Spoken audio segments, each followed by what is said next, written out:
This is the Farm Monitor. For over 50 years, your source for agribusiness news and features from around the Southeast and across the country, focusing on one of the nation's top industries, agriculture. The Farm Monitor is produced by one of the largest general farm organizations, the Georgia Farm Bureau. Now here are your hosts, Ray DeLessio and Kenny Bergamy.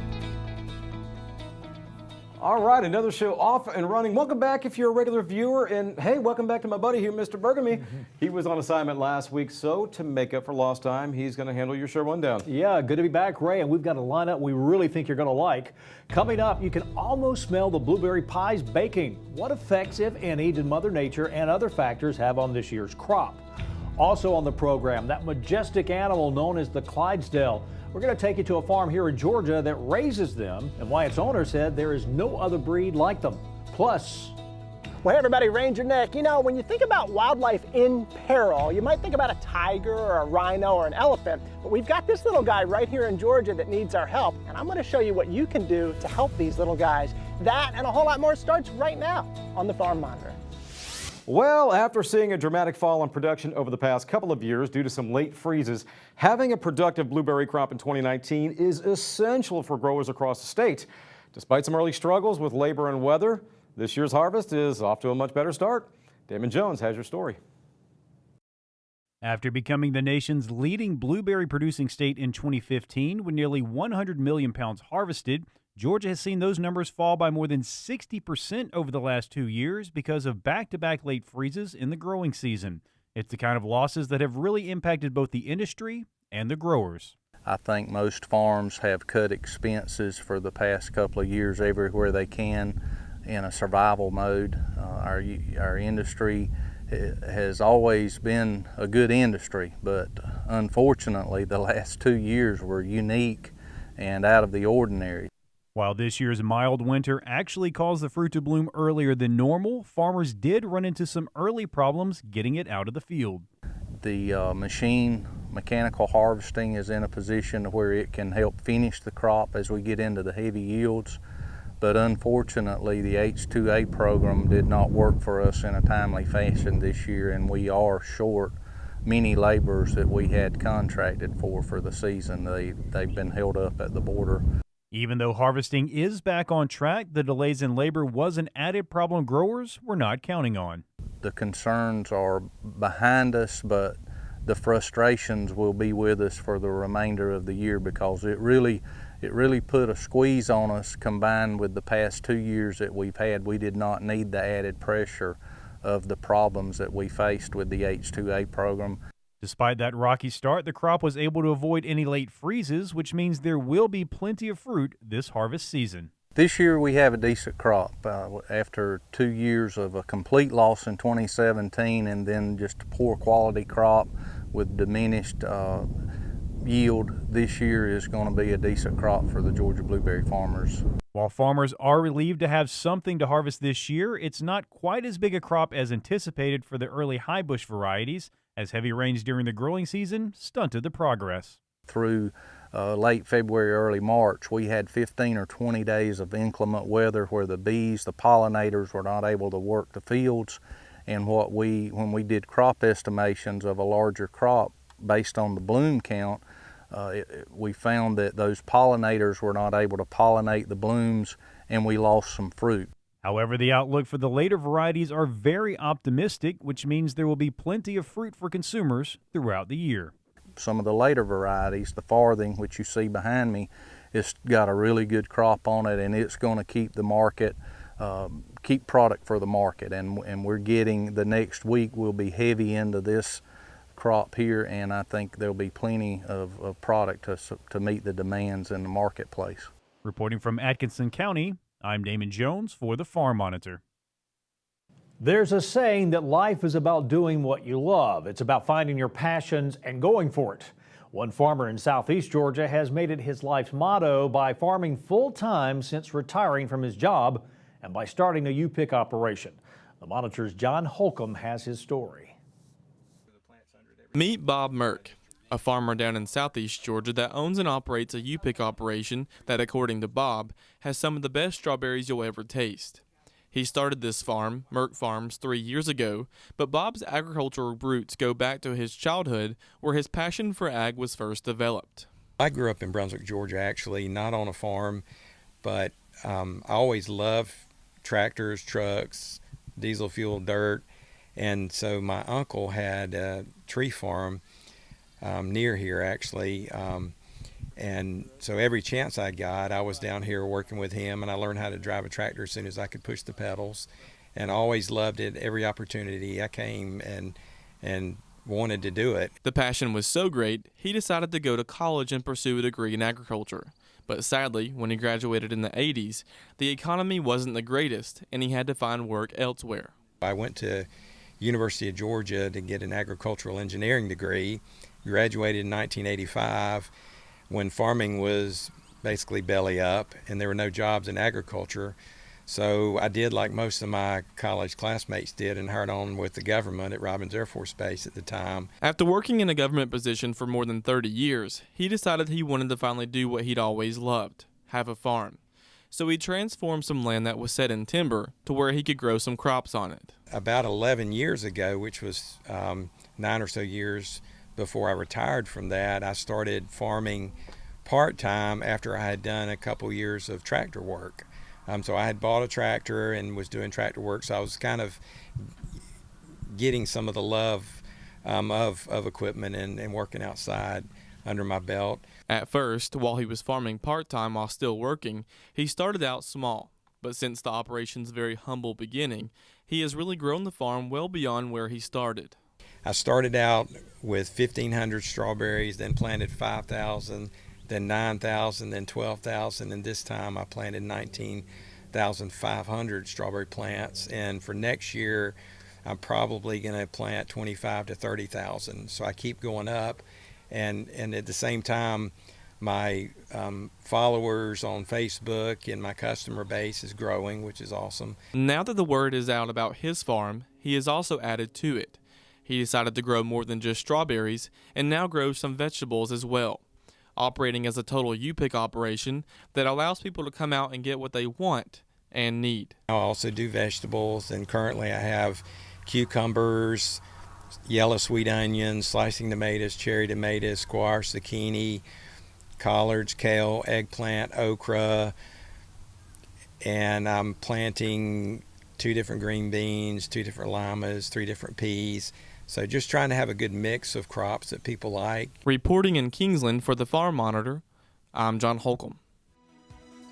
Well, hey everybody, Ranger Nick. Coming up, many of you have seen the eastern box turtle, which I have in my left hand, but very few of you may have seen this guy in my right hand, the bog turtle. I'll introduce you to him and what you can do to help him on the other side of this.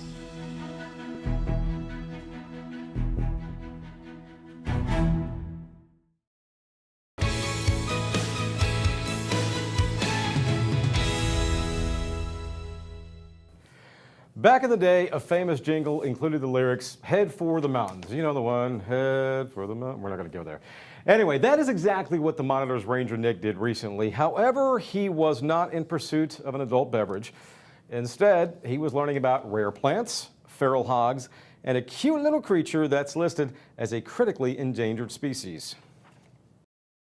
Well, for Ranger Nick this month, we come to you high in the sky above the Chattahoochee Forest National Fish Hatchery, and we're not talking about fish. We're talking about another scaly friend of the fish, and that happens to be the bog turtle, and I'm joined by a good friend, Thomas Floyd. Good to meet you, Thomas. Thanks so much for being out here with us. Thomas is a wildlife biologist with the Georgia Department of Natural Resources, and he is an expert on these little fellas that we are sitting here looking at, and they are incredibly adorable. This is a bog turtle, but I'm wondering that many folks at home probably have never seen one of these guys in the wild. I spend a lot of time in the woods, and I have never seen one in the wild.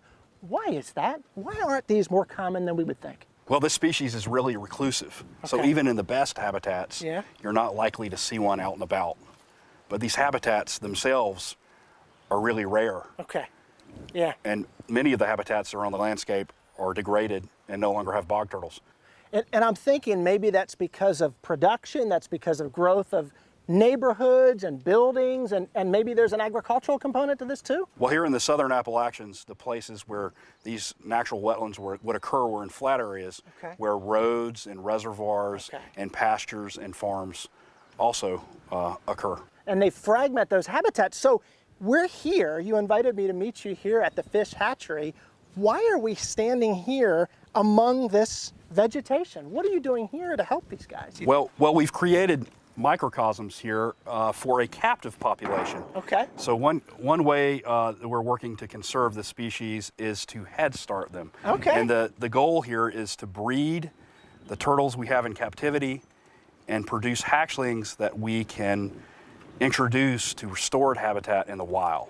And I'm guessing that this is not done just by Georgia DNR. I'm thinking there's probably other collaborators. And Thomas, I want to kind of talk about those collaborators and how y'all are working together to help these little fellows. So let's go there next.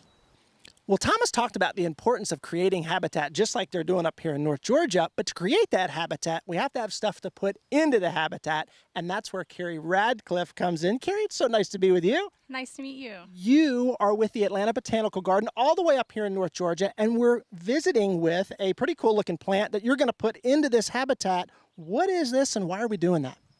This is the purple mountain pitcher plant, and it only exists in one wild population in Georgia. And so because these are so rare, we do safeguarding where we actually propagate these from wild seed, grow them in our greenhouses and nurseries at the botanical gardens, and then reintroduce them into the wild. And I don't want to get bogged down too much in talking about the plant side of this, but to put this guy into a habitat like this, I have heard, Thomas, that plants and those bog turtles can get stolen by folks. Is that correct? They will try to harvest that? Overcollection as well as poaching is a problem for the conservation of both bog turtles and rare bog plants that occur in these habitats. Which is incredible, and I know that people are looking to engage with nature, but not that much. What I want to do is I want to help you plant this. Can I put this in the heart? Thank you very much. Put this little fella right in. Look at this. Put this little guy right in there. We're creating a little home for the bog turtles. What I want to do next is I want to go to an undisclosed location because I don't want everybody knowing where this is. I want to show some plants, some habitat, a place where these bog turtles are going to live, and show the folks at home what you can do to help these guys. So let's fly on over there next if y'all want.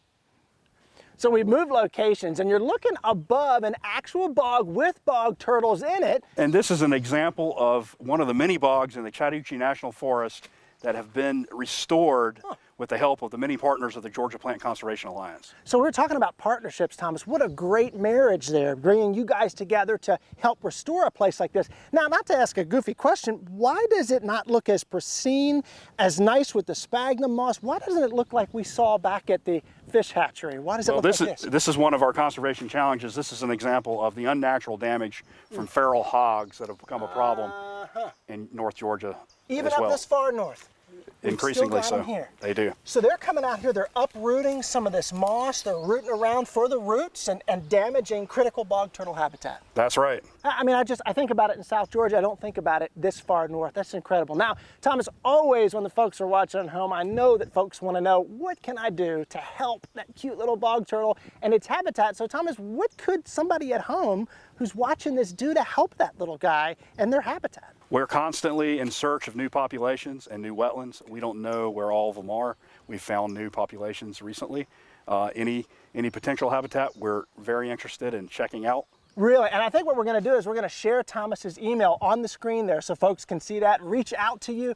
Oh, that's incredible. Thomas, I can't say thanks enough. Well, thanks so much. Thanks so much for coming out. This has been great. Absolutely. This has been so cool. I'm such a fan of turtles, and what an excellent way to celebrate their existence and on television like this. Y'all, I also got to thank the Georgia Conservation Alliance, the Plant Conservation Alliance, and the U.S. Fish and Wildlife Service for allowing this partnership to exist. This has been incredible. Y'all know what to do. While you're online checking out the Farm Monitor on YouTube, check out the Ranger Nick Facebook page. I always encourage folks to do that. And until next time, for the Farm Monitor, I'm Ranger Nick, reminding you that enthusiasm is contagious. So pass it on. Y'all, thanks so much for watching. We'll see you back here this time next month. See ya. Excellent job, Nick. Also want to give a big shout out to Mr. Kelly Taylor and everyone at the U.S. Fish and Wildlife Service for having us up there and allowing us to shoot at the fish hatchery. Great time, and we cannot thank you enough for all your hard work and efforts. Well, they're one of the most recognizable horse breeds worldwide. Up next, Farm Drone 1 shows us a one-of-a-kind operation right here in Georgia that specializes in Clydesdales.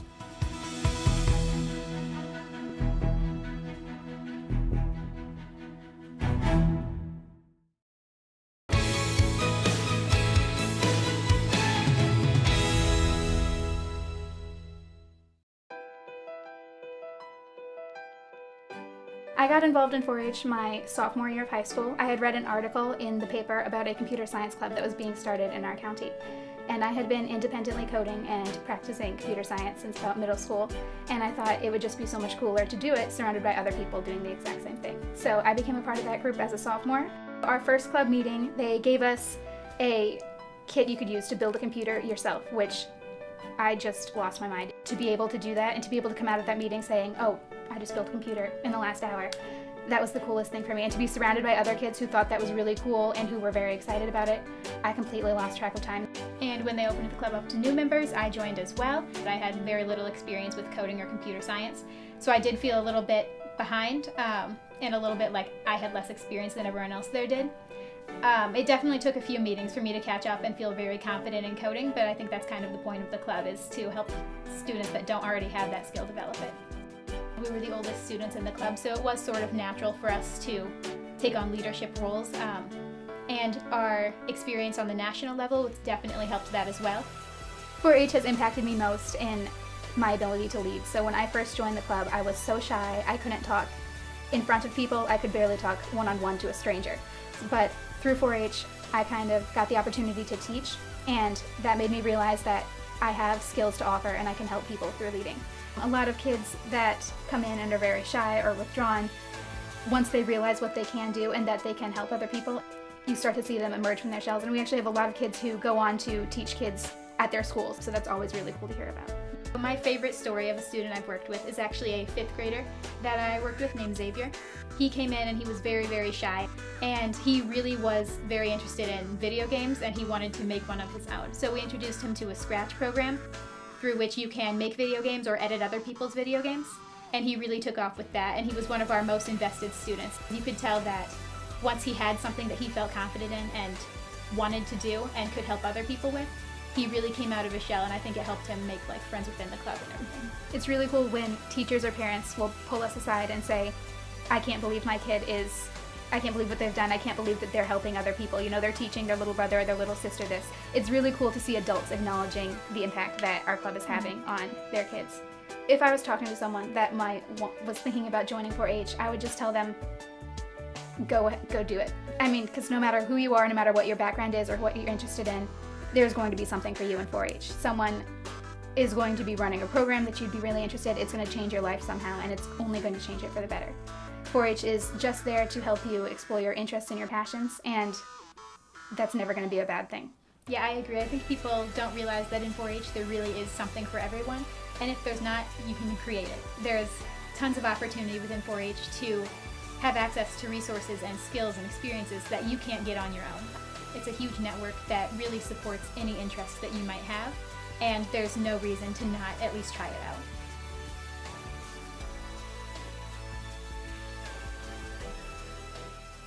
Finally this week, judging by the near 4,000 views it's received on our YouTube channel, safe to say our viewers are fascinated by Clydesdales. Yeah, what Kenny is referring to is the story we did a few months back on Classic City Clydesdales, an amazing facility in Bishop, Georgia, and world-renowned for not only its breeding program, but the fact it's the only operation of its kind in the entire Southeast.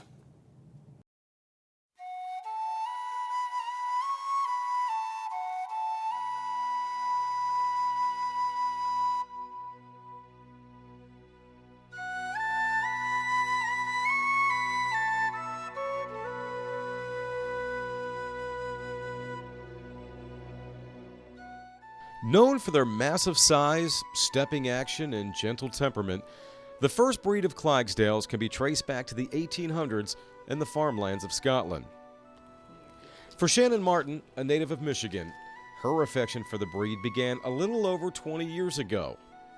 To this day, Shannon insists there is no horse like a Clydesdale.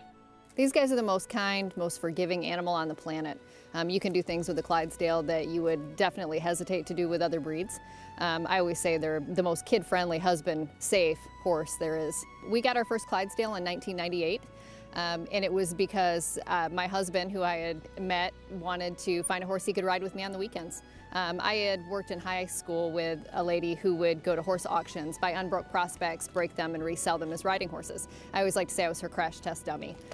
So on the weekends when I got out of the Air Force, I was riding a little 14-hand Cremello pony. I have no idea what breed it was, and Mark decided he wanted to ride with me. So we went to a horse auction because it's what I knew. This was up in Jackson, Michigan. And in through the arena came a 2-year-old Clydesdale stud colt, and he looked at it and said, "That's what I got to have." And at that time I thought, what in the heck are we going to do with this thing? Fast forward almost 20 years, and here we are with a head of about 35 head of Clydesdale horses, and I can't imagine having any other breed. Typically, when one thinks of a Clydesdale, they think of a workhorse of sorts, pardon the expression, a carriage ride, obviously pulling the Budweiser wagon. But according to Shannon, they are much more than that. In fact, these animals are very versatile.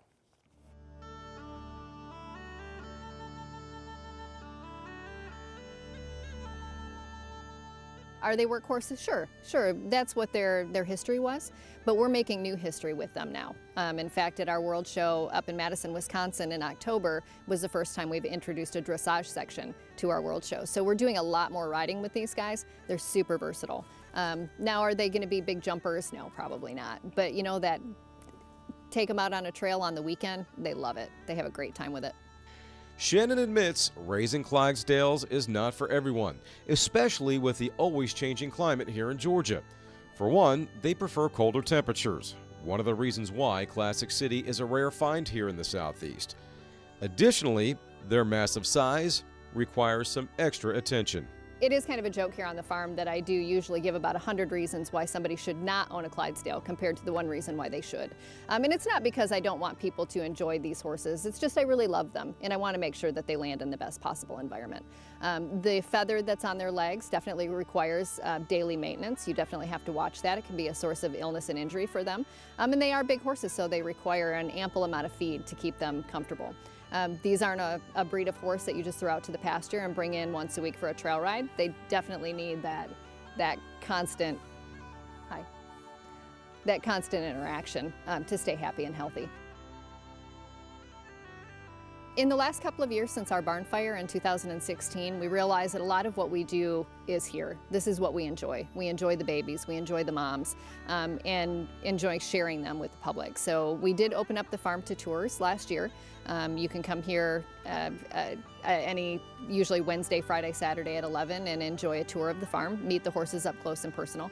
We also do by appointment trail rides. So if you're interested in riding one of these gentle giants, you definitely can. But that's basically what we do here. We want to be the beacon for Clydesdale horses in the South, basically, because the South was settled by mules. So you don't see these big draft horses very often.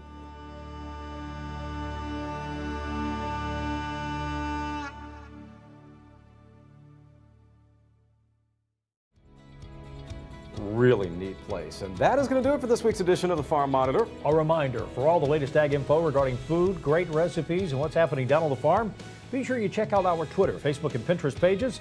You'll stay informed and see what's up in the world of farming and with us here on the show. Take care, everybody. We'll see you next week right here on the Farm Monitor. As always, have a great week.